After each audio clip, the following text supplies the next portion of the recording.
Благодарам, председателе. Почитувани колешки, колеги, пратеници, премиер, многу почитувана македонска јавност. Продолжуваме со точката на дневен ред разрешување на господинот Джемаил Чупи од функцијата министер без ресор задолжен за дијаспора. Од она што го имам овде пред себе, не можав да лоцирам некоја посебна работна активност и се... Меѓутоа, колешките колегите дадоа образложение кој бил делокругот на неговите работни задачи. Најверојатно, моćниот пиар на владата не бил благопријатен кон него, од едноставна причина што не припаѓа на двоецот Социјалдемократски сојуз, Демократска унија за интеграција. Да не употребувам потешки квалификации, да не речам дека бил едноставно дискриминиран, меѓутоа не успеав да лоцирам навистина некоја посебна работна активност во она што значи делокруг на неговите работни задачи. Централна тема денес од поголем број на дискутанти, почитуваните колешки и колеги пратеници, е темата поврзана со дијаспората, односно иселувањето на младите. Тоа што јас во неколку наврати го нарекувам масовен екзодус, кој што се случува секојдневно и тоа со несмален интензитет. Заминуваат, се иселуваат младите, но се иселуваат и цели семејства. Кај младите во Република Македонија ова мора да го потенцираме и мора сите да го знаат. Огромна е стапката на невработеност.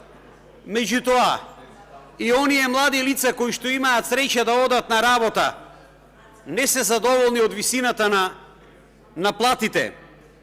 Затоа што младиот човек, почитувани колешки и колеги, треба да работи, треба да заработи.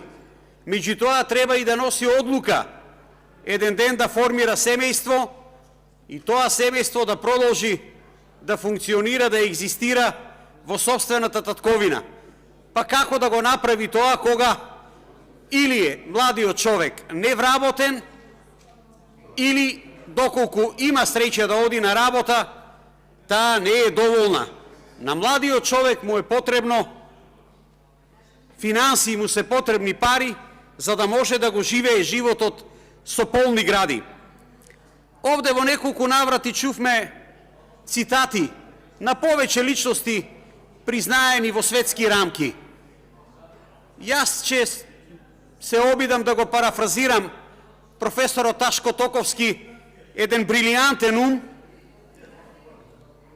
кој што пред пензионирање даде едно видување на состојбите, оценувајќи дека сега пред пензионирање, како професор во бившиот систем, зема примање, има високи примања, меѓутоа сега него не му требаат, потребни се високи примања и плати за младите личности. Затоа што тие треба да го живеат животот, тие треба да формираат семејство и да остават потомство. Во денешно време, ниту младите, ниту професорите, работниците, докторите немаат солидни примања. Затоа, тоа е една од главните причини зошто ја напуштаат нашата држава. Кога сме кај професорите, професорката Василевска денеска од оваа говорница кажа следната мисла. Програмата на владата е рамка за движење на општеството напред.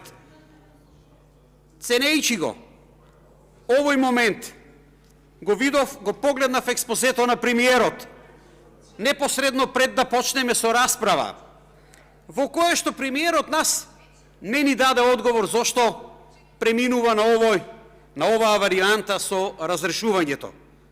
Но затоа ни обзнани дека оваа седница ќе била посебна седница и дека на оваа седница треба да се носат крупни одлуки кои не се мотивирани од тесно партиски интереси на ниту една партија. Тоа го кажа во својот говор премиерот. Исто така, според премиерот, ние носиме одлука дали и како ќе обстанеме, ве молам да бидеме внимателни, на единствениот пат на државата. Во преостанатиот дел од мојата дискусија ќе се обидам со неговите зборови кои што се употребени во останатиот дел од неговата дискусија да дадам осврат на тоа во каква држава ние денес живееме и екзистираме. Граѓаните на Република Македонија, без разлика на верска, национална, политичка припадност, се чувствуваат безперспективно, понижено, разочарано, со еден збор изгубена е секаква надеж дека оваа влада, предводена од ДУИ и Социјалдемократскиот сојуз, може да донесе било каков позитивен момент. Во државата Република Македонија денес нема стабилност, нема известност, не постои функционалност, нема ред и поредок. Изгубен е правецот, нема јасна сегашност и иднина.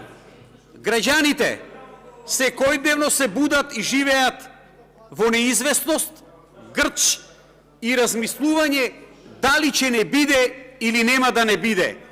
Многу јасно и прецизно, секојдневно, на база на сето она што се случуваше во изминатите 6 години, предосеќаат перманентно губење на државата. Ова, почитувани колеги и колешки пратеници, со еден збор јас го нарекувам хаос.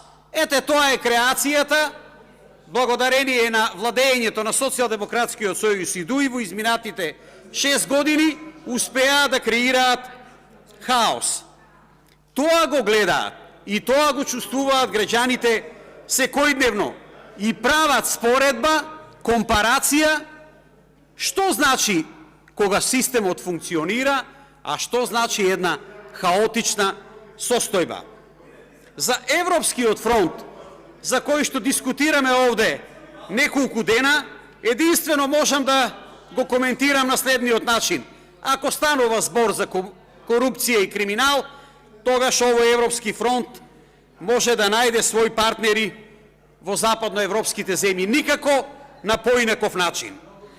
Исто така, во своето експозе премиерот зборуваше и за владењето на правото, каде што кажа дека борбата против корупцијата е приоритет и е потребен ветинг кој што е базиран на најдобрите европски искуства и нови одредби за јавна финансиска контрола.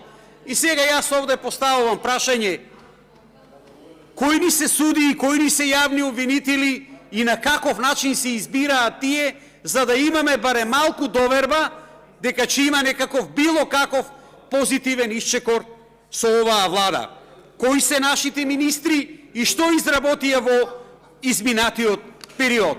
Имам сосем доволно време да го искоментирам и ова со Република Бугарија и со отварањето на клубовите. Во државата Република Бугарија неколку пати во историјата била на погрешната страна. Последен пат за време на Втората светска војна, дел од оската со фашистичка Германија и Италија. И тоа е историски факт. Но овде да се зборува за отварање на бугарски клубови и да се поврзува со ВМРО ДПМН е апсолутно не смееме да го прифатиме и да го допуштиме тоа. Вистински политичар ќе дојде овде, ќе клекне пред гробот на сите оние убиени македонци и ќе побара прошка. Сето друго е апсолутно неприфатливо и само еден пиар. На крајот, одлуката граѓаните веќе ја имаат донесено. Само се чека моментот на изборите. Ви благодарам.